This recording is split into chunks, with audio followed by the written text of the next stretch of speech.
હવે વાત કરીશું બનાસકાંઠાની તો બનાસકાંઠાના ધાનેરામાં મતદાર યાદી સુધારણા પ્રક્રિયા દરમિયાન ચોક્કસ સમાજના મતો કમી કરવાનું કાવતરું રચાયું હોવાના આક્ષેપ સાથે હોબાળો મચ્યો છે।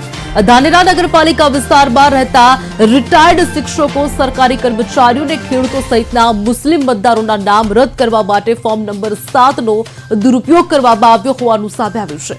વિવિધ ભાગ નંબર મુજબ અંદાજે 400 થી વધુ મતદારો સામે ત્રાહિત વ્યક્તિઓએ વાંધા અરજીઓ રજૂ કરી છે। જ્યારે BLO વેરિફિકેશન માટે ઘરે ઘરે પહોંચ્યા ત્યારે આ સમગ્ર મામલો પ્રકાશમાં આવ્યો હતો।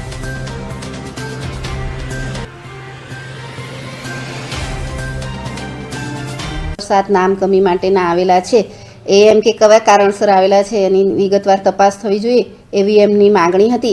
एमनुं आवेदनपत्र अमे स्वीकारेलुं छे अने अमे जे कायदेसरनी जे कार्यवाही थती हशे ए चोक्कस एमने करीशुं अने आ आवेदनपत्र एमनुं माननीय कलेक्टर साहेब सुधी पण पहोंचाडीशुं अने एमने जे पण योग्य कार्यवाही हशे अमे काले જ્યારે BLO ધાનેરામાં મને ફોન કર્યો કે તમે ક્યાં છો, ત્યારે મને ખબર પડી કે ભાઈ શું કામ છે સાહેબ, કે તમારું નામ વાંધા અરજી આવી છે તમારો અને તમારી પત્નીનો।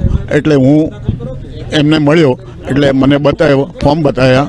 હવે જ્યારે BLOને પૂછ્યો તો અમારા વોર્ડમાં જે 196 નંબરનો બૂથ છે 157 વોટ ઓછા થયેલા, મતલબ વાંધા આપેલા, અને વોર્ડ નંબર 4 માં 192 પેલો વોટના વાંધા અરજી આવેલી, 110 એક વોર્ડમાં વાંધા અરજી આવેલી। આવી રીતે લગભગ હજારોની સંખ્યામાં ખાલી ધાનેરા નગરપાલિકામાં વાંધા અરજીઓ મૂકી છે। હવે કોણે મૂકી છે એના પણ નામ પણ આવ્યા છે સામે।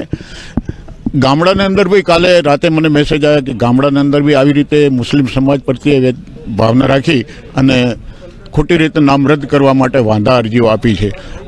વહીવટીતંત્રનો ખોટી રીતે દુરુપયોગ કરી ફોર્મ નંબર 7નો જે આઝાદી આપી છે કે ભાઈ તમારા પાડોશમાં કે તમારા કોઈ સગાવાલામાં કોઈને કંઈ નામ કમી કરવાનું હોય તો ફોર્મ નંબર 7 છે, પણ એ 7 ફોર્મ નંબરનો આવી રીતે દુરુપયોગ કરી અને વહીવટીતંત્રને ખોટે માર્ગે જો આ લોકો દોરતા હોય તો મારી તો માંગ છે કે વહીવટીતંત્રે પોતે ફરિયાદી બની અને આ લોકો ઉપર કાર્યવાહી, મતદારોને ટાર્ગેટ કરી અને વ્યક્તિગત લોકોને ટાર્ગેટ કરી અને ગામનું વાતાવરણ ડોળાય એના માટે કરીને એક અરજી આપેલી છે અને એમના કે એમનું મતદાન રદ કરવું એ ખોટા છે, અહીંયા રહેતા નથી।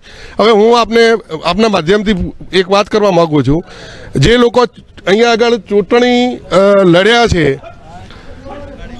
અને ચૂંટણી લડે અને અમુક લોકો નોકરી પણ કરે છે, ત્યારે એમના આ લોકોનું નામ રદ થવું જોઈએ એવો વ્યક્તિગત આક્ષેપ કર્યો છે। અને એ અરજીના અનુસંધાને મેં કાલે SDM સાહેબને પણ ફોન કરેલો। SDM સાહેબ કીધું કે બળવંતભાઈ પંચનામો થશે અને પંચનામાની અંદર